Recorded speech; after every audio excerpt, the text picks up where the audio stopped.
నమస్తే, welcome to our channel. అసలు సినిమాలు సమాజానికి ఎటువంటి మెసేజ్లు ఇస్తున్నారు? ఇప్పటి తరం యువత ఎందుకు సినిమాలకు అంత అట్రాక్ట్ అయ్యి హీరోల మేనరిజం అవనివ్వండి, స్టైల్ అవ్వనివ్వండి, ఎందుకు అంత విపరీతంగా ఫాలో అవుతుంది?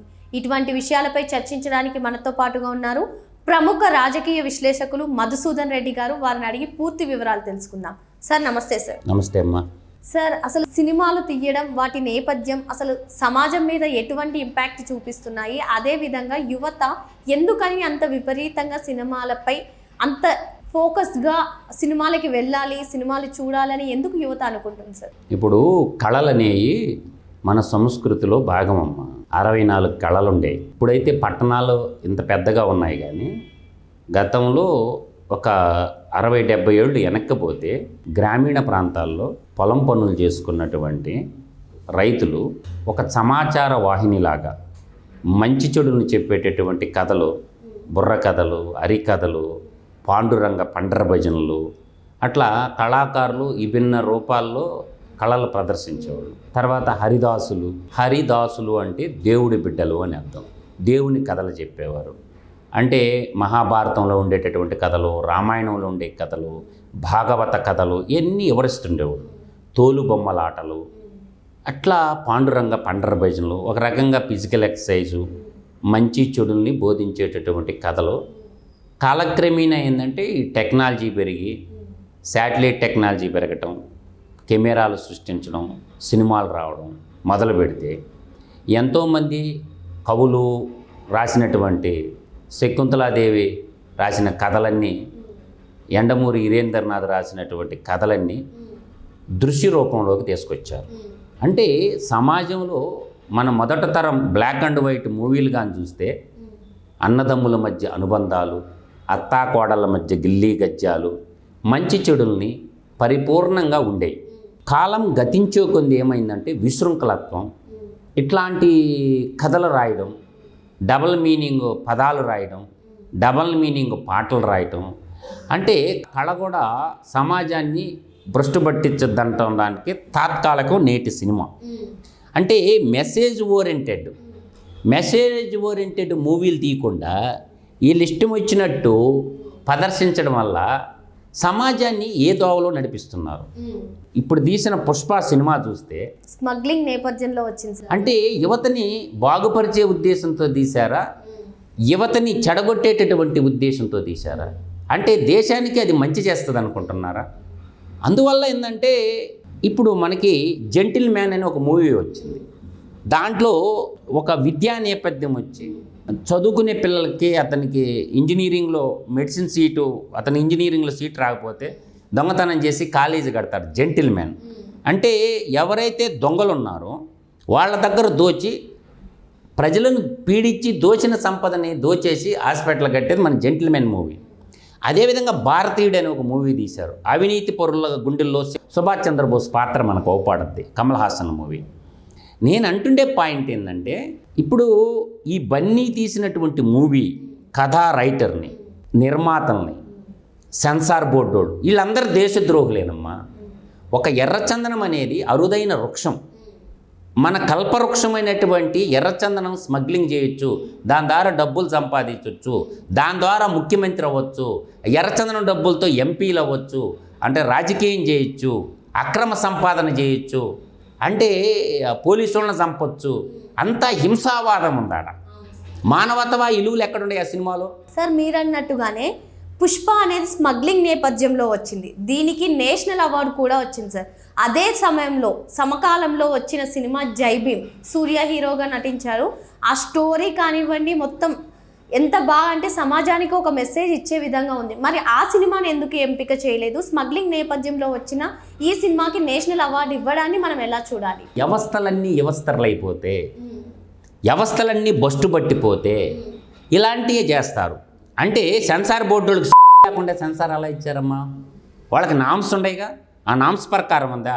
అవినీతి రొచ్చులో మునిగి ఇటువంటి పిలువుకి సెన్సార్ బోర్డు వాళ్ళు లంచాలకు ఇటువంటి ఫిలిమ్స్కి ఇస్తారనమాట. ఇప్పుడు జై భీమ్ లాంటి మూవీ అనే కాదు, ఎన్నో చిన్న చిన్న ఫిలిం మూవ్స్ ఉంటాయి అవినీతి మీద తీసేటటువంటి మూవ్స్. తర్వాత రాజకీయ నాయకులు ప్రజల్ని ఎలా మోసం చేస్తున్నారో చెప్పొచ్చు. ఈరోజు అడవులు 33% అడవులు ఉండాల్సిన భారతదేశంలో 25% మాత్రమే అడవులు ఉన్నాయని మన స్టాటిస్టిక్స్ చెప్తుంది పర్యావరణ శాఖ. అంటే పర్యావరణాన్ని పరిరక్షించాల్సినటువంటి వాళ్ళు పర్యావరణ విధ్వంసంగా వేసేసి, ఇప్పుడు గంజాయి చేసి బీటెక్ చదువుకున్న పిల్లలకి డబ్బులు ఎరేసి వాళ్ళని ఫెడలర్స్గా గంజాయి రవాణాకు వాడారు గడిచిన 5 ఏళ్లలో. ఇప్పుడు మళ్ళీ ఇటువంటి సినిమాలు తీయటం వల్ల జాతి ప్రయోజకులుగా దేశభక్తులుగా యువతను తీర్చిదిద్దుతున్నారా, దేశ సంపదను లూటీ ఎలా చేయటం నేర్పిస్తున్నారా? అంటే మంచిని మనం పెంచాలా, చెడుని త్రుంచాలా అన్నది మన సిద్ధాంతం. కాబట్టి యువతరం కూడా తెలుసుకోవాల్సింది ఏంటంటే, మాతృదేవో భవ, పితృదేవో భవ, ఆచార్య దేవో భవ, తర్వాత 4వ స్థానం దేవుడికి ఇచ్చారు. నేను అంటుండే పాయింట్ ఏంటంటే, ఒరే నాన్న, మీ అమ్మా నాన్నలు నీ కళ్ళ ముందున్న హీరోలు. కాబట్టి హీరోల్ని నటించేట వాళ్ళని ఒక నటుడుగా చూడండి, గౌరవించండి. అంతే తప్ప వాళ్ళని దైవాంత సంభూతులుగా మనం పరిగణించాల్సిన అవసరం లేదు. నీకు జన్మనిచ్చినటువంటి నిన్ను ఆలనా పాలనా చూసేటటువంటి మన కళ్ళ ముందు కనిపించే దైవాలు అమ్మా నాన్న. కాబట్టి ఆ అమ్మా నాన్నలు కూడా, నేను అంటున్నా కదా, ఎప్పుడైతే మహాభారత కథలు, రామాయణం, భాగవతం, నీతి శతక పద్యాలు పిల్లలకు నేర్పించకుండా ఉంటారో, అసలైన హీరో నువ్వేరా బాబు, 20 సంవత్సరాలు నువ్వు కష్టపడి చదువుకుంటే 80 ఏళ్ళు నువ్వు సుఖంగా బతుకుతావురా, దయచేసి 20 సంవత్సరాలు కష్టపడి చదువుకో, 80 ఏళ్ళు నువ్వు సుఖంగా బతుకు అని చెప్పేదే తల్లిదండ్రులు. అందువల్ల ఏంటంటే, మాతృదేవోభవ పదాలు మనకు రుచించవు, పితృదేవోభవ అనే పదాలు మనకు రుచించవు, ఆచార్య దేవోభవ అనే పదాలు రుచించవు. ఎలా తయారయ్యాలంటే సినీ రచయితలు పోలీసోళ్ళు గా చూపిస్తారు, పోలీసోళ్ళు బట్టలు నిలబెడతారు. ఈరోజు బట్టలు పోలీసోళ్ళు ఇప్పారు, అది రీలు, ఇది రియల్. అర్థమైందా? అదేమో రీల్లో చూపించావు, ఇది రియల్గా నీ బట్టలోడ తీసి కూర్చోబెడతారు పోలీసు వాళ్ళు. అంటే మనం ఏదంటే అది చేస్తే, ఒకప్పుడు టీచర్లలో లెక్చరర్స్ని కూడా బఫూన్లుగా చూపించారమ్మా ఈ సినిమా వాళ్ళు. అంటే ఉపాధ్యాయులను కూడా అవమానించినారు. అంటే ఉపాధ్యాయులు అలా ఉంటారా? చాలా సినిమాలు వచ్చింది ఆ నేపథ్యం. నాకైతే గుండె రగిలిపోయింది. అంటే తప్పు కదమ్మా. భారత పౌరులను తీర్చిదిద్దేటటువంటి ఉపాధ్యాయులని, టీచర్లని, లెక్చరర్స్ని, ప్రొఫెసర్స్ని అవహేళనగా చేస్తూ చూపించినటువంటి దగులు బాధ్యులు ఉన్నారమ్మా. ఆ రోజుల్లోనే తిరగబడాల గురువులు. సకీల డ్రెస్ వేసేసి అసలు ఎలా చేశారు? టీచర్స్ని కానీ, లెక్చరర్స్ కానీ, ప్రొఫెసర్స్ని కానీ చండాలంగా చూపించారు. కమ్యూనిటీ బ్యాచ్ అంటే సినిమా కోసం, డబ్బుల కోసం ఏదేం చేస్తారా? అసలు వీళ్ళకి కాగ్ అనే ఒక ఉంటుందమ్మా, కంప్యూటర్ అండ్ ఆడిట్ జనరల్. ఈ సినిమా వాళ్ళు బ్లాక్ మనీని వైట్ చేయడానికి ఈ సినిమాలు కోట్లన్నీ చూపిస్తున్నారు. వీళ్ళు ఒక తీవ్రవాదుల కంటే తయారయ్యారు. బెనిఫిట్ షో ముసుగు తగిలించుకొని ప్రజల డబ్బు సిగ్గు అనిపించడం లేదమ్మా. ఎందుకు రెమ్యునరేషన్ అంతా? రెమ్యునరేషన్ ఎందుకంట అంత? నువ్వేం పెద్దగాడివా, దేశభక్తుడివా? వీళ్ళేమన్నా స్కూళ్ళు పెట్టి 10 మందికి విద్యాదానం చేస్తారా? హాస్పిటల్ నిర్మించి 10 మందికి వైద్యం ఏమన్నా ఫ్రీగా చేస్తున్నారా? అందువల్ల నేను అంటుండేది ఏంటంటే, సినిమాని సినిమాగా చూడండి.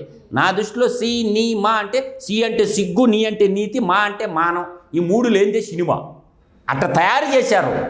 కాబట్టి ఆ కథ రాసిన రైటర్ని, ఆ సెన్సార్ ఇచ్చినటువంటి అధికారుల్ని ఇలా ఒక నిండు ప్రాణం ముమ్మాటికి నేను తల్లిదండ్రులతో తప్పంటానమ్మా. ఎంత పిల్లల్ని కని పెంచడం అంటే ఎంత ఇదిగా ఉంటుంది. కాబట్టి ఆ తల్లిదండ్రులకు బుద్ధి ఉండాలి ముందు. అంతలా క్రౌడ్లో పిల్లోడి లాగి 2 కొట్టాలా. లాగి 2 కొడితే, నేను అందుకే చెప్తుంటాను అప్పుడప్పుడు ఒక కథ. ఒక జడ్జి గారు ఒక కుర్రోడు ఉరిశిక్ష చేశాడంట. ఒరే నీ చివరి కోరిక ఏంటని అడిగాడంట. ఒరే బాబు, సార్ మా అమ్మని పిలిపించండి అన్నాడంట. పిలిపించాడంట. ఆ ఉరిశిక్ష పడ్డ పిల్లవాడు వాళ్ళ అమ్మగారిని లాగి చంపబడిసి 2 కొట్టాడంట. ఒరే నువ్వు మళ్ళీ కూడా తప్పు చేస్తున్నావు, కన్న తల్లిని ఎలా కొట్టేవారు? సార్ చిన్నప్పుడు మొదట తప్పు చేసినప్పుడే నా తల్లి నన్ను కొట్టుంటే నేను ఇటువంటి దొంగ పనులకి పోయేవాడిని కాదు, మీరు నాకు ఉరిశిక్ష చేసేవాళ్ళు, మా అమ్మ కొట్టకపోవడం వల్లే నేను చెడిపోయినాను సార్ అన్నాడంట. జడ్జి గారు ఆశ్చర్యపోయినంట. తల్లిదండ్రులకు బాధ్యత లేదమ్మా? మంచో చెడో జరిగిందమ్మా. ఇలా బన్నీ అక్కడ పోకపోతే ఎవడు ఏడ్చిందమ్మా? ఇంట్లో కూర్చొని సినిమా తీసుకోలేవు హోమ్ థియేటర్లా. నువ్వు పోయి పైకి తిప్పటం, నువ్వేమన్నా దేశోద్ధారకుడువా? నువ్వేమన్నా దేశభక్తుడివా? నువ్వేమన్నా కార్గిల్ యుద్ధంలో చేసినా? ఏం చేసినవా? పైన తిరిగి చేతులు తిప్పనా? అంత పెద్ద అడివా? నీ కాడికి డ్యాన్స్ చేసేవాళ్ళు లేరా? కరెక్ట్ కాదు. సమాజంలో బాధ్యతారహితంగా ప్రవర్తించాడు. అందువల్ల సంఘ విద్రోహులను తయారు చేసేటువంటి మూవీలు అవి సినిమాలు కాదు. నేను అంటుండే ఫైనల్ మాట ఏంటంటే తల్లి, మీరు గుర్తుపెట్టుకోండి, ఇలా అన్నదాతలు ఆత్మహత్య చేసుకుంటున్నారు, పద్మశాలీలు మగ్గం ఆత్మహత్యలు చేసుకుంటున్నారు, ఇవాళ ఆటో డ్రైవర్లు ఇల్లు గడవక ఆత్మహత్య చేసుకుంటున్నారు. ఒక బన్నీ హత్య ఒకటే చూస్తున్నాం మనం.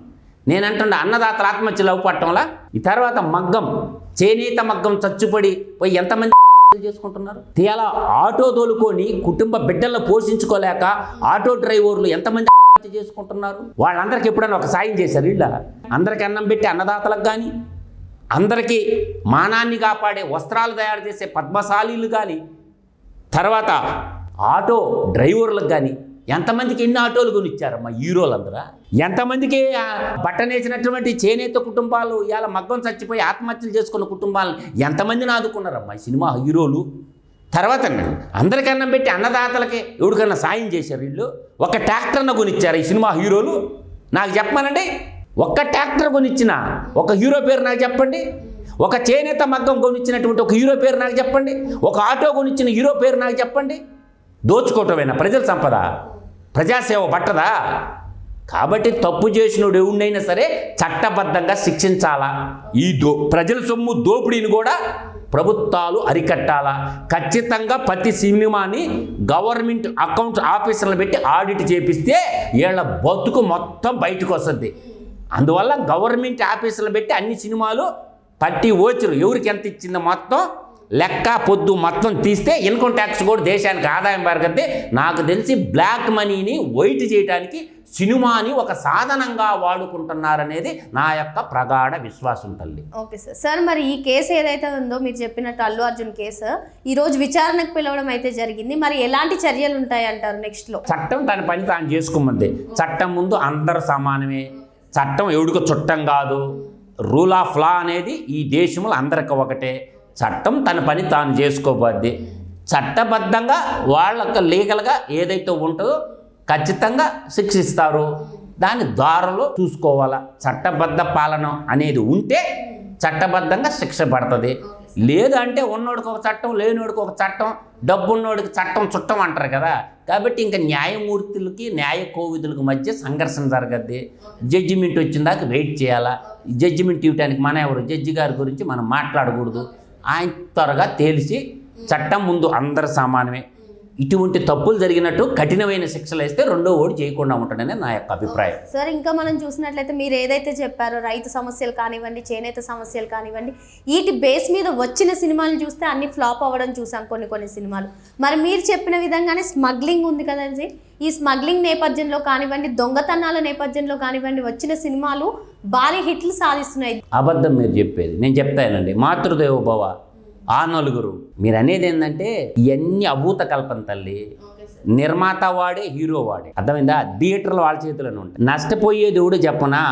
డిస్ట్రిబ్యూటర్ నష్టపోతాడు, సినిమా చూసేవాడు నష్టపోతాడు. ఎందుకంటే థియేటర్లు వాళ్ళయే, నలుగురు చేతిలో ఉంటాయి. తెలంగాణలో కానీ సీమాంధ్రలో థియేటర్లన్నీ 4 కంపెనీల చేతుల్లోనే ఉంటాయి. థియేటర్లు ముసుగులో లాగేస్తారు, సినిమా నిర్మాణ దశలో లాగేస్తారు. హీరో డైరెక్షను, ఇప్పుడు హీరో వాడే, నిర్మాత వాడే, అర్థమవుతుందా? డైరెక్టర్ వాడే, సినిమా థియేటర్లో వాడే. మధ్యలో నష్టపోయేది డిస్ట్రిబ్యూటర్లు, సినిమా చూసేవాళ్ళు అంతే తప్ప. అందుకే నేను అంటుండా, ఒక్క cinema accounts government chartered account వాళ్ళని పెట్టి చేయండి, ఇలా బతుకంతా బండారం బయటకు వచ్చేస్తుంది. ఇదంతా మాయ. సినిమా అనేది ఒక మాయ. అందుకే నేను చెప్పిన సినిమా అంటే సిగ్గు, నీతి, మానం, ఈ 3 ఉండవు. ఈ 3 లేనిదే సినిమా. అలా తయారు చేశారు. పాతకాలం సినిమాలు ఎంత పవిత్రంగా ఉండేవి. ఆడపిల్లలకి ఒంటి మీద లేకుండా ఎగిరిచ్చేది, అది ఒక సంస్కృతి. మగపిల్లడేమో ఒంటి నిండా బట్టలు వేసుకుంటారు, ఆడపిల్లలకేమో లేకుండా ఎగిరిచ్చేది సినిమానా? అంటే నేనంటలా ఆ కాలంలో దుర్యోధనుడు బట్టలు ఎలా తీశాడు.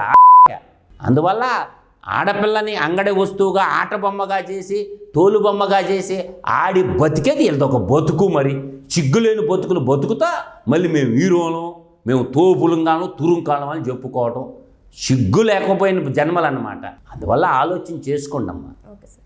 మరి యువతకి మరీ ముఖ్యంగా యువతకి సందేశం ఇస్తున్నారు, సినిమాని సినిమా పరంగానే చూడమని. Thank you sir. నమస్కారం.